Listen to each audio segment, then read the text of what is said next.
You see someone's calendar and it looks organized. You see their desk and it's clean. You scroll past their vacation photos and their life looks like it's clicking into place.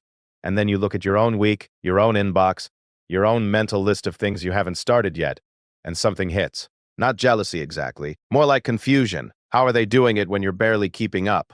Here's what makes it worse. You know you're capable. You've done hard things before. You're not lazy, you're not careless. And most days you're actually trying. But when you compare your internal experience to what you see from others, the gap feels impossible. They seem to glide. You seem to grind. And the usual explanation doesn't help. People say it's discipline, or time management, or priorities. But you've tried those things. You've made the lists. You've set the alarms. And still, it feels like everyone else got a manual you didn't. So let's talk about why that feeling exists. Not to fix it, not to sell you a solution, just to understand what's actually happening when other people's lives look easier than yours. The first thing to know is that you're not comparing the same things. You're comparing your inside to their outside. You experience your own life as a constant stream of doubt, effort, distraction, and recovery. You feel every hesitation. You notice every time you get derailed. You live in the gap between what you planned and what actually happened. But when you observe someone else, you don't see that. You see the result. The finished email, the completed project, the photo from the trip. You don't see the part where they stared at the screen for 20 minutes. You don't see the argument they had that morning, or the notification that pulled them off track. Research on social comparison shows that we consistently overestimate how much other people have it together. It's not because we're naive. It's because we're working with incomplete information. We judge others by their visible output, and ourselves by our invisible process.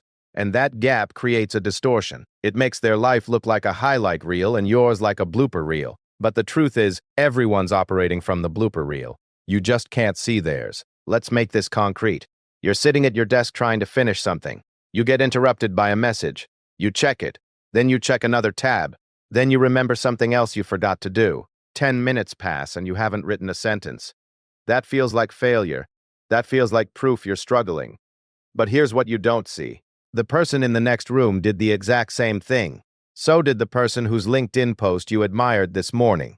The difference is, you're experiencing your own delay in real time. You're feeling the frustration of it.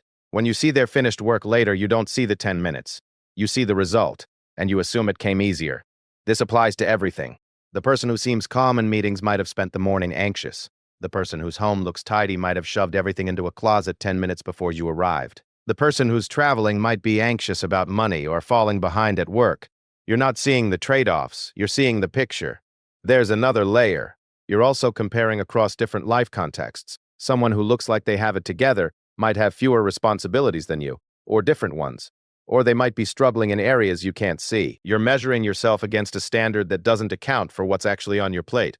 And even when the responsibilities are similar, people don't process effort the same way. Some people find certain tasks easy not because they're more disciplined, but because those tasks align with how their brain works. The person who's naturally good at replying to emails fast might be terrible at long-term planning.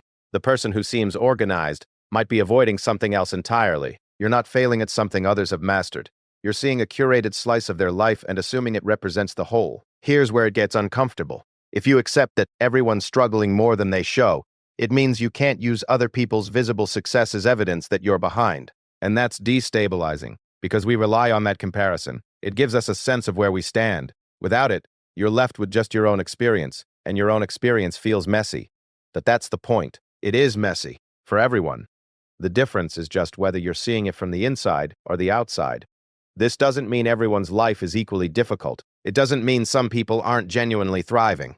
And it definitely doesn't mean you should ignore real problems or stop trying to improve your situation. What it means is that the feeling that others have it easier is often based on incomplete comparisons.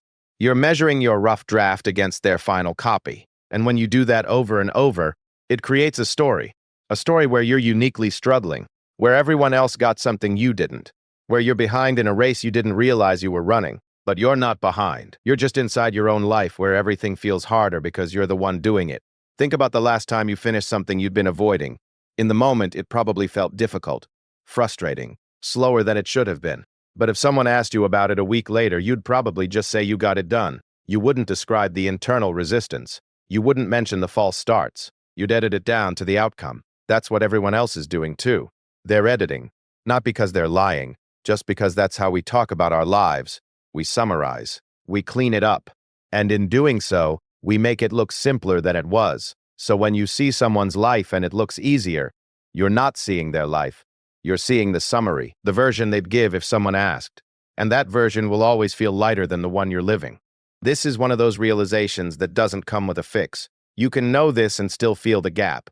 You can understand the distortion and still compare yourself. Because the feeling isn't logical, it's automatic. It happens before you have a chance to correct it.